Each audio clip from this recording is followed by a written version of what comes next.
Huwag mo na supalpalin. Just raise your hand, challenge the shooter. This time pumasok yung una ni Joseph Brutas. Heidelberg was replaced by RJ Gabriel. Brutas, 2 of 2 so far, one more.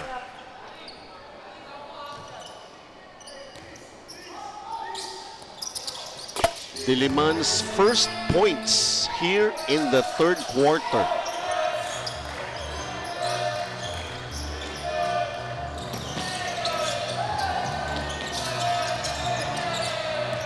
Arboleda going to Yemeli. Yemeli with a fake. Yemeli with the basket! Nice shot by Raul Yemeli. Talaga naman ramdam na ramdam si Raul Yemeli. Ito makikita natin. After that power dribble, up fake, and a counted basket. Double-double na Raul Yemeli with 15 points and 10 rebounds and 3 steals. Happy Toothpaste, Dr. Edwards Sterilized Drinking Water by Euromed.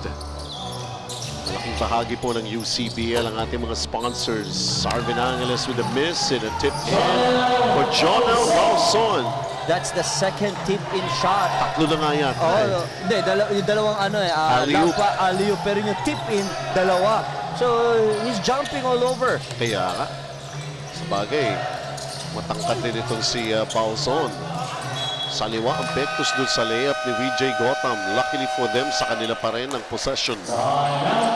We have a timeout on the floor. University of Batangas leading by 5 against Diliman.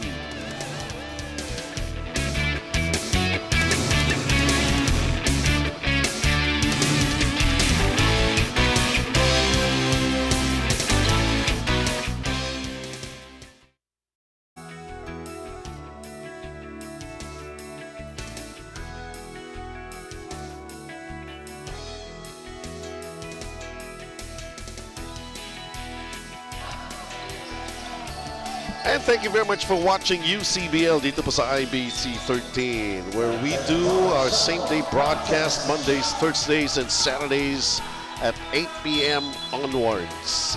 Live games natin, 12 noon on those days that we have made mention.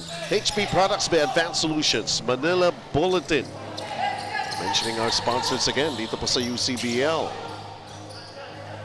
Peter Cecilio. Lost it to Calacalzada, and there's going to be a foul against Diliman.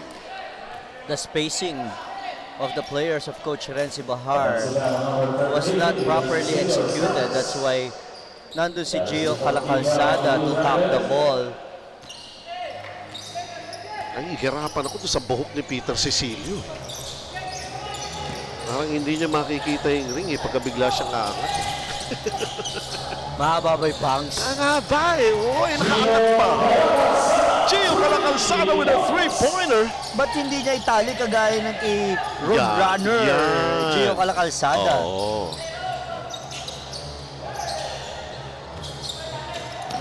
Arvin Angeles with a floater. It falls short. And rebound VJ Gotham. Lead is 8 para sa Batangas. RJ Gabriel stepping on the end line. That was a good intention by Gio Calacalzada. A long pass to RJ Gabriel, pero out of bounds si RJ Gabriel. Inside 5 minutes, itong ating third quarter.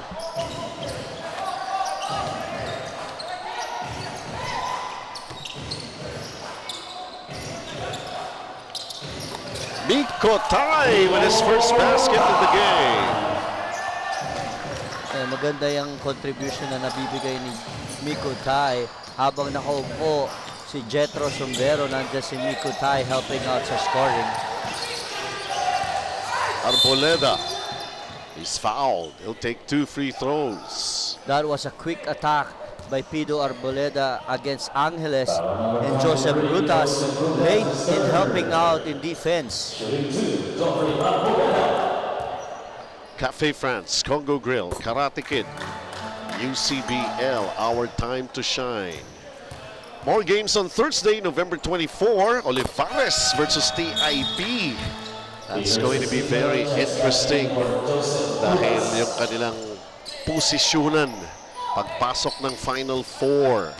And then ang second game natin, CEU versus Bulacan State University. CEU is still unbeaten, 10-0. Cecilio. A steal for Calacalzada. Gotham using his size. Yemeli with a fake. Yemeli with a turn. Basket counts. Siyempre, sino pa? Sino pa ang re-rebound? Siyempre, si Raul Yemeli. Just imagine, from the backcourt to front court, Raul Yemeli getting that rebound. Ang galing. Alam niya kung anong gagawin niya pag malapit siya sa basket Although it did not make the bonus free throw, but this is a 10-point lead para sa panig ng University of Batangas and Calacalzada. Formacion going for the man, not for the ball. He'll be called for the unsportsmanlike foul. Actually, parang advantage. Advantage foul. Pero sa FIBA rules kasi, it's a sportsmanlike foul. Because once you try to hold an opponent, tapos nasa likod ka, you're behind, automatic, you don't go after the ball. You're holding the man. That's automatic and sportsmanlike foul. That means 2 free throws plus ball possession for the Brahmans. He might have wanted a duty foul. Dapat nasa harapan siya kung gusto yung duty foul. Sa side view, medyo alanganin yun Pero sa back, that's automatic and sportsmanlike. Plus ball possession para sa panig ng Batangas. Isa lang na ipasok ni Calacalzada. Just enough to give them an 11-point lead. Their largest lead in the first half. It has happened again here in the third quarter. And Calacalzada for the 3, a miss. RJ Gabriel taking it strong to the basket. Inangaro ni RJ Gabriel using his body before taking that shot. Ito na pinakamalaking lamang ng Batangas. Arvin Angeles has to be creative with that shot. Anything, just to pour in the points para sa Diliman because they're still playing catch up. Mas importante ang ball game na ito para sa Diliman. It's survival for them dito sa UCBL. Nag-huddle ang ating mga referee. If there's another delay, there's another delay of game. So that means another technical foul will be executed by the Blue Dragons. And not only that, it's counted as personal foul. So the 4 fouls of Jonel Bauson plus a technical foul because of delay of game, he is out of the ball game. So it's very costly. Yung mga batang nanonood, kinakailangan you follow the rules. Pag sinabing no delay of game, no delay of game. Kasi pag technical foul, that's a personal foul.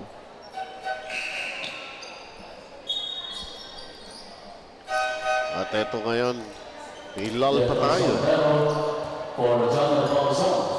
Ayun. Si Sombero ang papasok para kay Bauson. Ito yung technical free throw na ipinasok ni Pido Arboleda. Now possession will still be retained by Brahmans because of that technical free throws.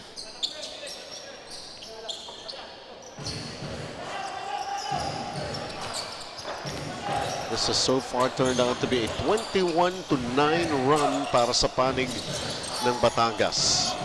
Yemeli. Jumper. Yes! Nice shot by Raul Yemeli. Meron din natawagan ng delay of game. Pero sa kanila, warning pala. Warning, kasi it's first time.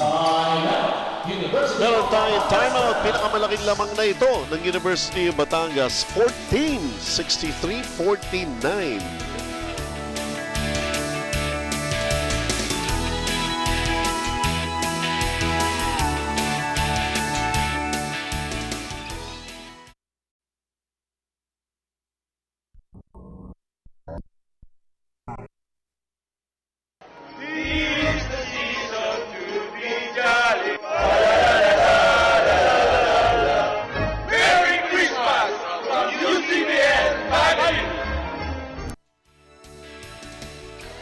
Pipituhan ko sana Technical foul yun. Hindi naman. Hindi ba? Hindi. season's greetings lang ng ating mga referees dito po sa UCBL.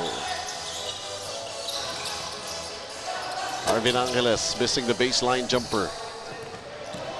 2.5 remaining before we end the third quarter.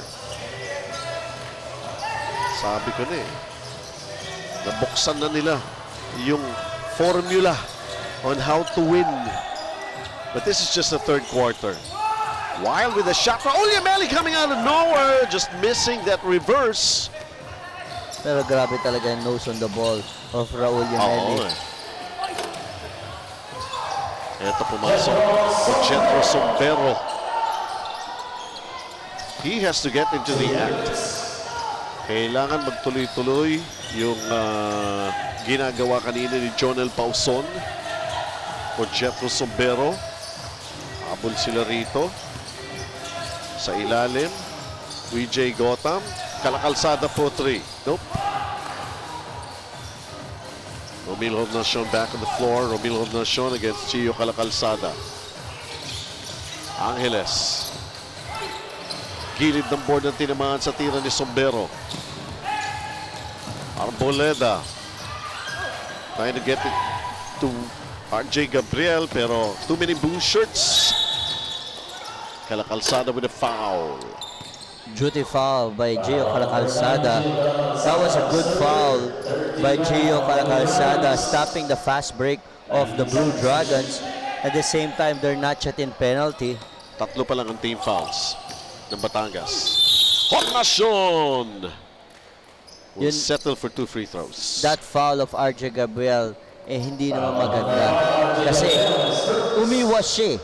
Dapat yun, on the penetration of Romil Hornacion, you stand in the middle of the path. Wait for the draw charge. Huwag ka na umiwas kasi pag umiwas ka, bumangga, automatic blocking eh. Take the charge, hoping that you will get the edge of the call.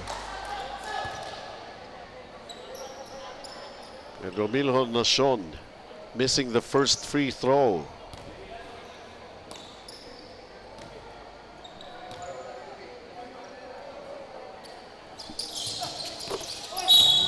Getting the second pick muna. Ano na itawag rito? Senyas, unsportsmanlike eh. Unsportsmanlike foul was called on Jethro Sombero. So that means 2 free throws plus ball possession. Tingnan nga natin.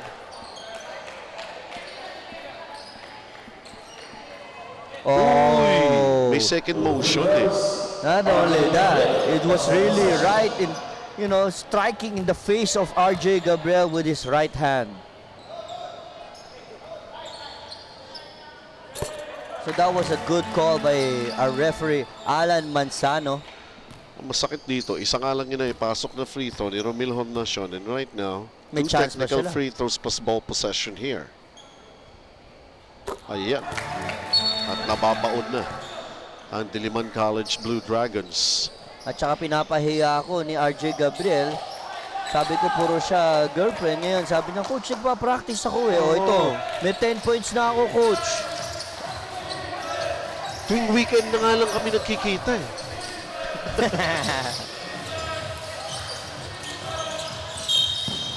Traveling. Chester Abanador. This time, that was a good defense by Romil Hornacion against Chester Abanador. Dribble muna, bago takbo. Hornacion lobs it inside. Eto, ganyan ang ginagawa kanina ni Dawson. Pero nasa bench siya. At eto ngayon, si Sombero doing basically the same thing. 65-54 here. Gabriel.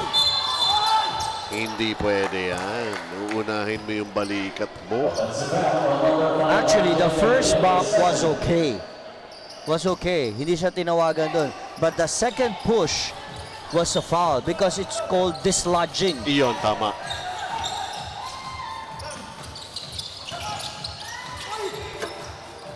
Minti si Arvin Angeles. Yameli with another rebound. Ilan ang rebounds ng Raul Yameli? Siyempre, 14 rebounds na. 14. Missed the shot, 65-54. Final seconds ng ating third quarter. Ornacion. Puts it up. Bitin. From the backcourt, Arboleda. This one's going to be short. Nevertheless, 65-54. This is a 25-14 run in the third, favoring University of Batangas Brahmans.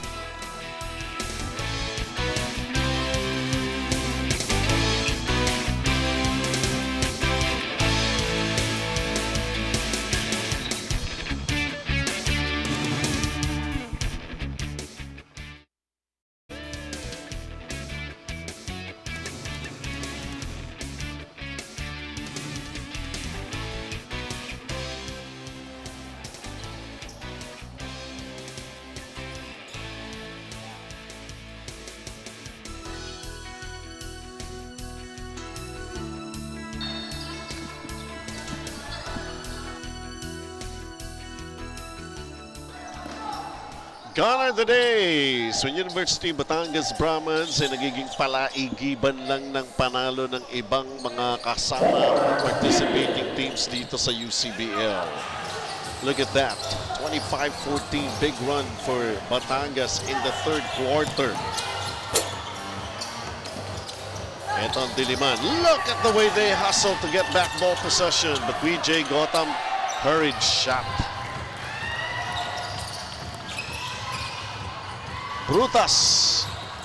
Short, mukhang inabot nga yung natira niya ngayon eh.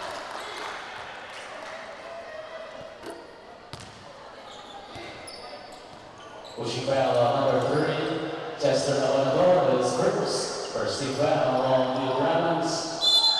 15 seconds to shoot. Diliman. This is the last quarter. At parang kung ano man ang pag-asa na inaasahan ng Diliman, they have to do something about it dahil naghahabol pa rin sila rito. Basically, ang situation nga nila rito ay nakadepende pa. Like sa magiging resulta ng mga laro ng San Lorenzo, ng Bulacan, Panggaan ng Tuhod. Tama ka, kailangan muna ipanalo nila tong game na to bago sila mangarap ng tatlong sunod-sunod. Ito muna, first half muna. Kaso bad news for Coach Renzi Bahar. Oh my goodness. Jetro Sombero out of the game again. Dalawa na ang power forward ni Coach Renzi Bahar out of the game. No more Balson, no more Sombero. 65-56. VJ Gotham underneath, short. Diliman. Torrado. Cecilio goes for the long one. Ayaw pa. Chester Abanador with that rebound. Crossing the midcourt line. Then safely to Pido Arboleda. Oh, tumama lang nga sa ring kasi. Pero wild with that pass for Pido Arboleda. Punta muna natin si Rina. Benji set aside the frustration and focus harder on the remaining minutes. Yan nga ang sinabi para dito sa koponan ng Diliman College. As per Coach Renzi, this quarter boils down to being hardworking. If they will be as hardworking as the Brahmans, then they can steal the lead here. He doesn't accept any excuses here dahil sabi nga niya sa kanyang koponan, kung gusto nyo may paraan talaga yan. Dahil ang gusto nga niya makita dito, may puso sa paglaro ang ipapakita ng Diliman College. Benji? Tama yan, ano? Kumbaga, parang he's trying to find more words to really motivate the Diliman College Blue Dragons. Yun yung famous saying, di ba? Pag gusto, may paraan. Pag ayaw, may dahilan. Kagaya nyo sa sitwasyon na yun, tatlo sila naghihintay. Walang gustong kumuha ng bola. So gumawa ng paraan si Joseph Brutas para ma-retain yung bola, yung possession ng Blue Dragons. Dati sayayaan lang yun. Ganun ba yan? Nasa basketball na rin. Eh.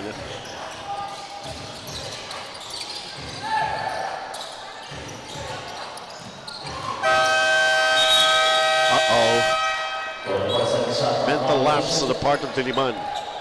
Napasuntok sa ere si Coach Arnold Contorno para sabihin, that was a good job. So ito, si Coach Arnold Contorno encouraging his players to play harder. May agaw si Israel ko. Brutas. Torado. Israel ko driving the baseline, getting the basket. Sam Heidelberg has to play proper defense against Israel ko. Chester Abanador, nasundutan, maagawan ba? Bola loose.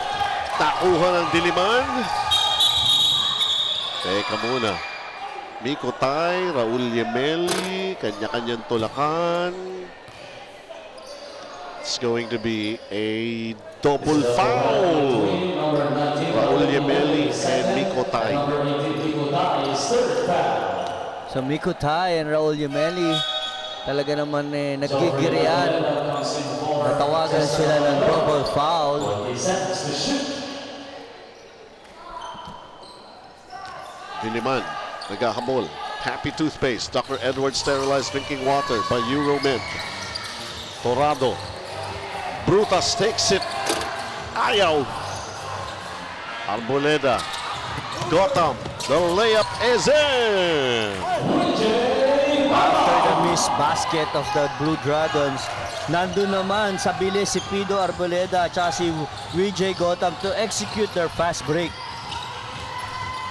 Peter Cecilio right now to Joseph Brutas. Cross court. Torado. Shot clock down to 8. A long shot. Another miss ng Diliman.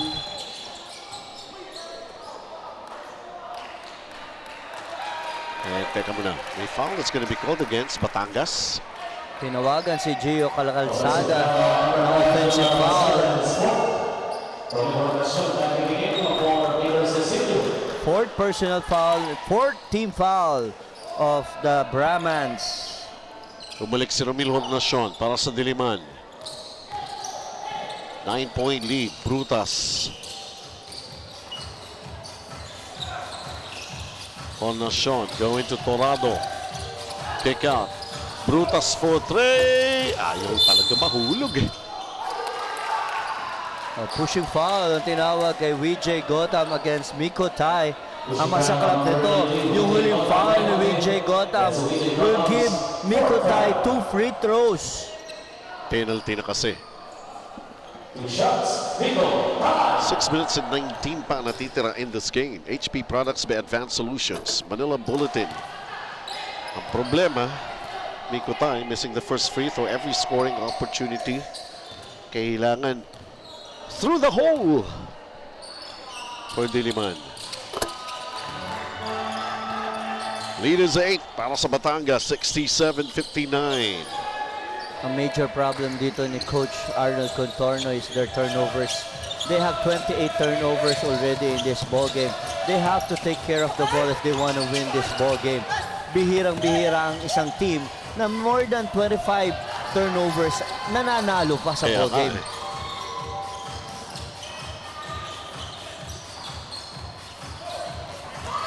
Israel ko, shot clock 10. Torado, an open 3. Ayaw. Sam Heidelberg.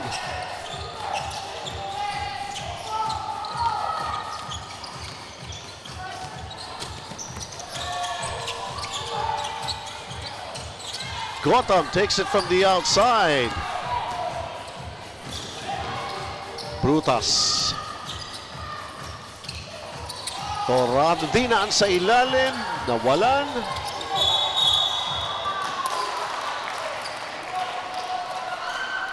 Natawagan ng hacking foul si VJ Gotham. At 5 personal fouls na si VJ Gotham.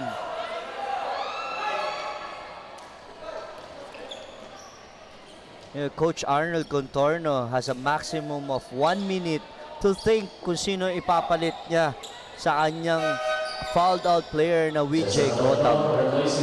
Si Chester Abanador ang ipinasok to replace VJ Gotham. Cafe France, Congo Grill, Karate Kid sponsors the UCBL. 5 minutes and 22 na lamang itong ating ball game na ito.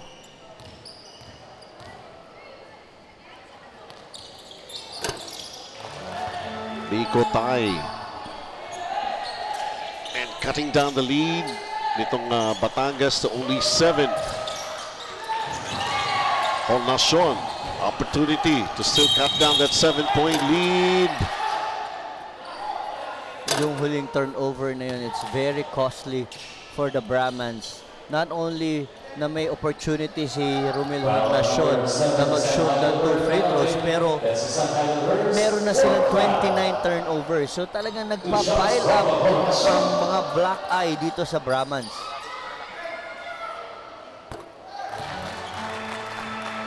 First one is in. Romel Hornacion. He's got, what, 19 points in the game? Yes, 19 points and 3 rebounds. And 2 free throws made. 5 ang inahabol ng Diliman. This is gonna be a close one. Nang manalo itong Diliman laban sa Batangas in the first round, 7 points ang winning margin.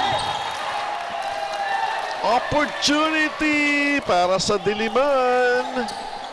Out of the playing court, si Chester Abanador when he got that rebound. Kaya another opportunity for the Diliman Blue Dragons.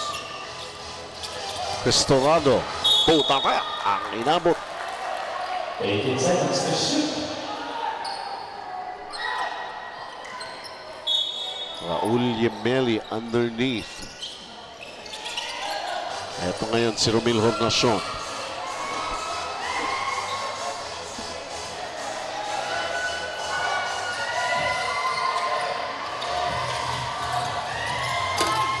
Missing that one, Brutas nandun si Israel ko, who still missed on the follow-up.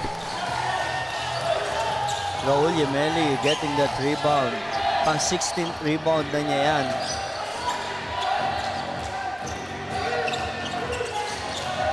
Calzada, double team going to Heidelberg. Shot clock down to 7. Chester Abanador in and out.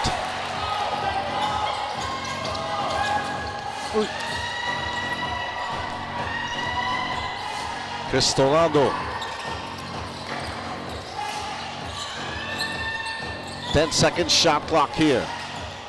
Torado nakalusot kay Heidelberg. Hindi pumasok ang layup. Miko time!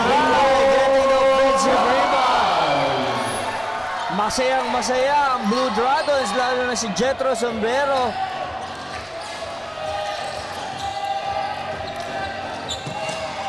Abanador handles just a 3-point lead para sa Batangas. Almost a steal for Diliman.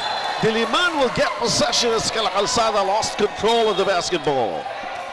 Coach Arnold Contorno showing his emotion and frustration. Sinabi niya kay Chester Abanador, why execute a cross-court pass kung meron naman dito sa harapan mo sa lead pass o front court? 16 sa shot clock para sa Diliman. 16 seconds to shoot. That time remaining, 3 minutes and 26. Hornacion double teamed. Brutas. Back to Hornacion. Shot clock down to 6. Romel Hornacion. The kick out. Torrado, Lobo ang 3.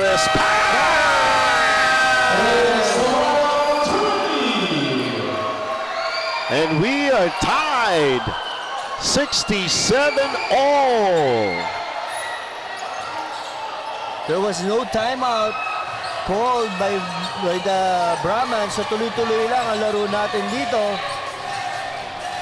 2 minutes and 49 to play. Gio Calzada right now to Sam Heidelberg. Heidelberg lobs it inside. Tumama sa board. Nakuha ng Diliman. Panlamang. Torrado. Nailusot!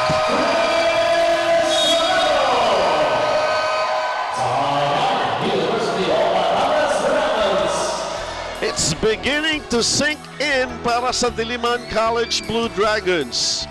How important is this game? First the 3, and then this layup against a taller Sam Heidelberg. 69-67 right now, Diliman. There's still time, 2 minutes and 37 in this ball game.